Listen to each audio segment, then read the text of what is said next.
Damn them white folks. Never mind me. They have done such horrible, horrible things to us. Put my people through hardships. First they came to our land, took all that belonged to us, and bloody treated us like we're not human.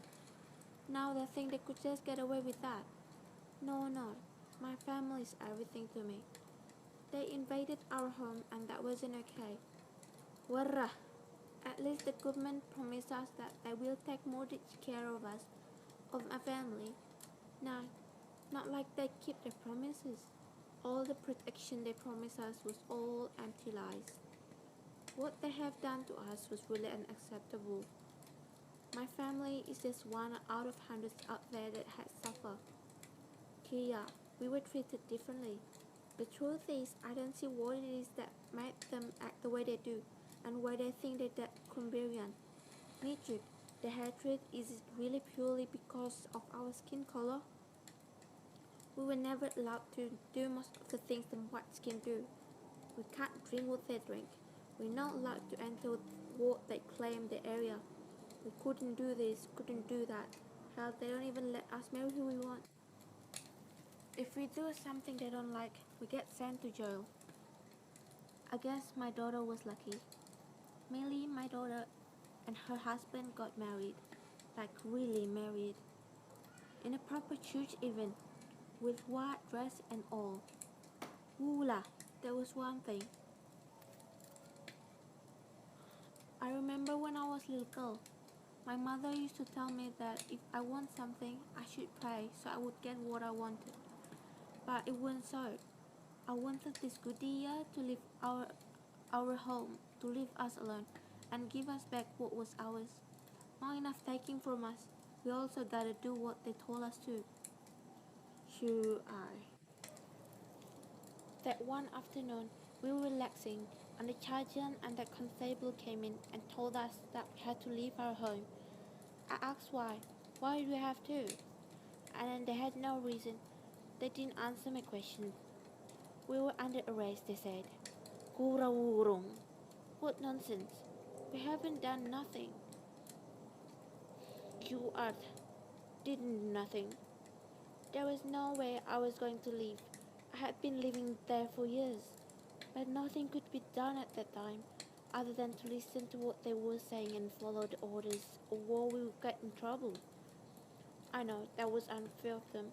I could have sworn that we hadn't done nothing wrong. But they said that it was for health reasons. We were being transferred to the Mon River native settlements. We were all forced to leave home. They thought they could fool us, but I know that the reason ain't because we were Munday or nothing like that. The whole town knew why us black people needed to go.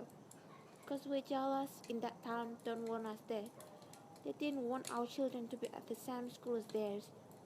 They're using all the possible reasons to send us out of the town. No one wanted to leave. I didn't want to. Would they like the house to be taken? No, that's just wrong. I couldn't believe it when they cut out soaps as the rations. Even for the most basic needs, they couldn't give us that, huh? We had to pay for it, they said. What will we pay it with? Shoo, funny them. We got no bunda. They won't even give us proper job even if we wanted to work. We were treated like the slaves, doing all that dirty jobs. They cut down the free soaps, left my daughter really worrying about her children. Her kids wouldn't be able to wash themselves and go to school no more. But well, I told you, Millie's lucky. Gioripini, she's lucky to have a mother like me. Hey, I have my own way to do things. I know a couple of traditional ways that could help do us favor, so we couldn't have to be dependent on themselves as we're jealous. So I suggested Sisi, my granddaughter, to wash her hair with Jiromir instead. Yeah, that would do the work. Which parents don't want their children to get best education? Well, I've helped my daughter and watched her raise her kulanga. She raised them well, I must say. We wanted all the best things in this world for them. Good education, good clothes, good food, and I want to keep them healthy. They get sent to school, but what do they get? Can only hope the sisters there teach useful things. We're jealous. They want to keep us stupid because they're scared of what we might do if we get smart. All they want our kids to do from school was to learn how to live like them. I'm not saying it's wrong for them to learn how to use handkerchiefs and toilet papers. But why is it that's all that matter?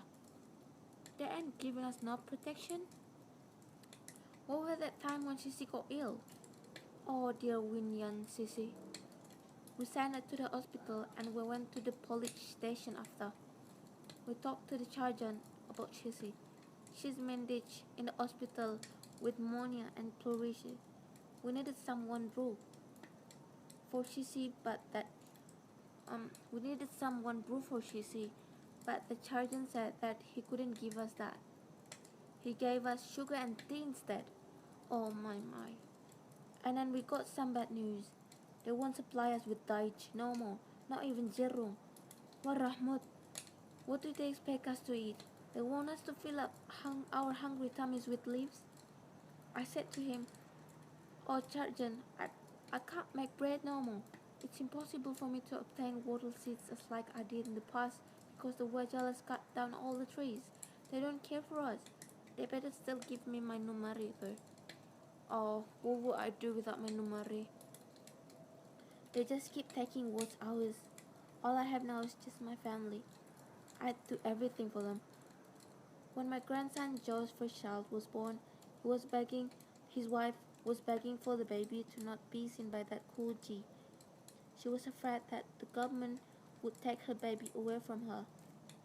Kenya.